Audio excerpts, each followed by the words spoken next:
Juan Kapitulo 6, versikulo 35. Si Jesus miingon kanila, "Ako mao ang pan nga naghatag sa kinabuhi. Ang muari kanako dili nagayod gutomon, ug ang mutuo kanako dili nagayod uhawon." Ang mga puno Pan sa kinabuhi. maglikon unta sa mong pagtuo ug gagaka kami sa pagtuman sa imong mahal nga kasuguan.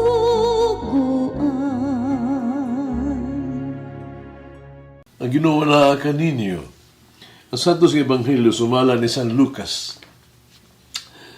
Sa panahon ni Hari Herodes, nga ay hari sa Judea, may usa ka paring ginganlag Zacarias, nasakop sa parianong banay ni Abias. Isabel ang ngalan sa iyang asawa, nasakop usab sa usa ka parianong banay. Silang duha nagpuyo og dalaygong kaayong kinabuhi at tubangan sa Dios. Nagtuman pag-ayo sa tanang gisugo sa balaod sa Ginoo. Wala sila anak, kadi naman sila kapanganak. Si Isabel o siya, Zacarias, tigulang na Diyo'y kaayo. Usa ka adlaw ni Ana, nangutana si Zacarias sa iyang, o nagtuman Zacarias sa iyang katungdanan, pagkapari at tubangan sa Dios. Diya sa bahin sa pag-alagad sa iyang angkon adlaw-adlaw. Sumala sa batasan, nagisunod sa mga pari. Napili siya, pinaagi sa ripa sa pagsunog sa insenso dito sa halaran. Busa, misulod siya sa templo, sa Ginoo. Sa tanag-ampo ang mga panon sa mga tao dito sa gawas. Sa takna, nagisunog ang insenso. May usa ka anghel sa Ginoo, ipakita kaniya, nagtindog ang anghel sa tuo, sa halaran, di iyang gisunog ang insenso. Pagkakita ni Zacarias sa anghel, nalibog o nahadlok siya. Pagdiinan siya sa anghel, ayaw kahadlok, Zacarias. Gidungog sa Dios ang imong pag-ampo. Ang imong asawa nga si Isabel, mo anak ug lalaki. Ngani siya Juan. Inikataw niya, magbaya ka, malipay ingon man ang uban, kay mahimo siyang dako at tubangan sa Ginoo. Iligid siya mo inom og bino o isog nga ilimnon. Sukan siyang pagkatao, mapuno siya sa Espiritu Santo. Ug daghang mga tao sa Israel, dadon niya balik ngadto sa Ginoo nga ilang Dios. Pag-una siya sa Ginoo, ug makabaton siya ang Espiritu ug gahom, sama nga mabatunan ni Propeta Elias. Himuon niya ang mga amahan, ng mga anak nga magkauli, ang mga masupilon, iyang pabalikon sa matarong nga dalan.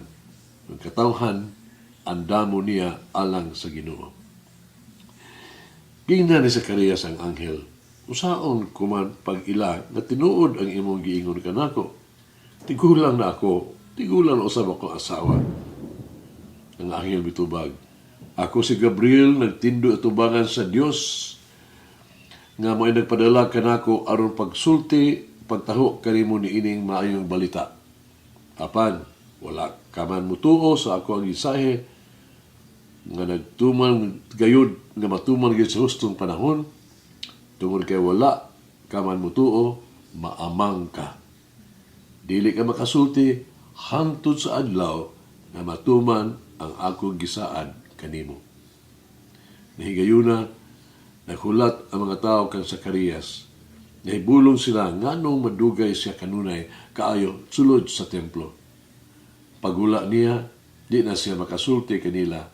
Pusa nagtuo sila, nakita siya pananaon sulod sa templo. Ug tungod kay dili man siya makalitok bisag usa ka pulong, misinya sa lamang siya kanila. Pagkatapos sa iyang turno sa pag-alagad sulod sa templo, ipauli sa Zacarias sa ila. Wala madugay, nagmabdo sa iyang asawa nga si Isabel, ug wala mabiya sa balay sulod sa 5 ka bulan. Miingon si Isabel, karon Mitabang nagayod ka nako ang Ginoo ni ining pagiha. Kikuha niya ang naghatag ka nako kaulawan at tubangan sa mga tao. Ang Ebanghelyo sa Ginoo. Pasalamati ang Ginoo kay siya maayo, ang iyang gugma mulungtad hangtod sa kahangturan. Pasalamati ang Diyos sa tanang mga Diyos, ang iyang gugma malungtaron. Pasalamati ang Ginoo sa mga Ginoo, ang iyang gugma balungtaron.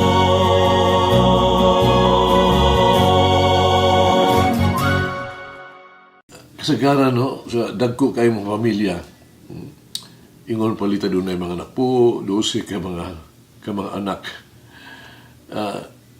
Kasagaran ang mahitabo, na dili kayo maatiman pag-ayo ang tanan. Gani, usahay makalimtas ginikanan ang panginahanglan sila mga anak. Mahimo mangayo ang usa ka bata, usa ka butang, pero tungod lagi sa daghang kayong mga buluhaton o gipanghuna-huna, makalimtan lang. Dili ingon ni ana ang Dios, ha? Sa Ebanghelyo karong adlaw atong nabasa kung sa unsang paagi gituman sa Dios ang iyang saad sa kaluwasan, pinaagis pagpadayag kang Zacarias sa pagkatao sa usa ka anak nga lalaki nga mag-uuna sa manunubos. Atong pamalandungan ug makatunan ang kasetian ni Zacarias. Si Zacarias nang kinabuhi nga matinumanon sa Ginoo. Siya ug iyang asawa si Elizabeth nga matarong sa mata sa Dios nga nagtuman sa tanang diyong sugo o mga ordinansa sa Ginoo nga wala gyud ikasaway kanila.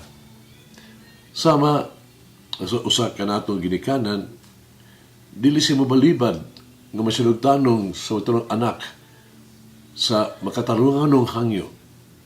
Ang Dios dili usab budumili sa pag-ampo sa usa ka matarong nga tao, usa ka nagtinguha sa pagpahimuot sa Ginoo sa tanang panahon.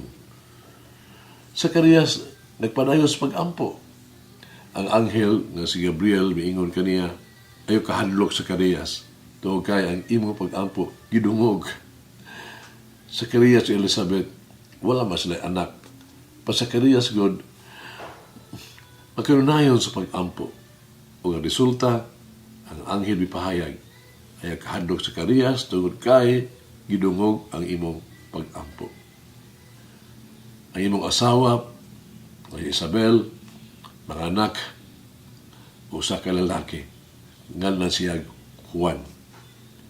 Gihatag sa Dios ang atoang katurunganon yung mga mahangyo. Apan sa iyang panahon, in God's time, dili sa tuwa. Nakatuon ni Zacarias ang bilis sa pagsalig sa hingpit sa Ginoo. Kasubo alang kay Zacarias, siya nagunahuna ng mensahe sa manlulunda, maayo ra gayud, ug mahimong tinuod, tugod ti bitro, di siya katuo. Pero ang resulta hinuon mao, sa iyang pagduda, naamang siya, nga siyempre hinuon, pagkadugay na sulba, nakasulti siya, human niya gituman ang sugo sa Dios. Klaro ang leksyon alang kanato. Salig sa Ginoo sa hingpit. Sa panahon sa Adbyento, Pasko, adunay kita ubay-ubay nga mga pag-ampo sa Ginoo. Pangayo. Maayo nga ideya nga hinuduman ang mga leksyon gikan sa Zacarias nga ato nakatunan. Ang pagkinabuhi nga makapahimuot sa Dios, pagpadayon sa pag-ampo o pagsalig sa Ginoo sa hingpit. Mag-ampo kita. Ginoo naghulat ka na kami na doon o magkikita ka na, magkikita ka kanamo. Naghulat ka sa pagdanag sa kahayag diin adunay kangit-ngit. So pakita sa gugma diin adunay pagdumot. Kung ipaambit ang kalinaw kung adunay panagbangi. Ginoo, naghulat ka kanamo, nga mudangop kanimo. Naghulat ka kanamo, nga maalamon, haron mudanag ang imong kahayag, ipakita ang imong gugma sa pag-ambit sa imong kalinaw. Amen. Mama Mary, as I draw closer to Christmas, dispose my heart to welcome Christ, my Savior. Manangin ang Diyos magagaw sa tanan, Amahan, Anak, Espiritu Santo. Amen. May the Lord of the divine mercy bless us all, heal us from all diseases and suffering. Ayun unta niya kita, tanang mga sakit na sa lawas o sa kalag, body and soul. In the name of the Father, the Son, and of the Holy Spirit. Jesus, I trust in you. Amen. Whoever eats the bread of life will never hunger, says the Lord. Kay galaan inyong nabati ang pagpaambit ug hamubong pamalandong sa pulong sa Dios pinaagi sa tulumanon pan sa kinabuhi nga gidumala ni Monsignor Daddy Silva. Hangtod na usab sa sunod higayon, daghang salamat. The bread of life.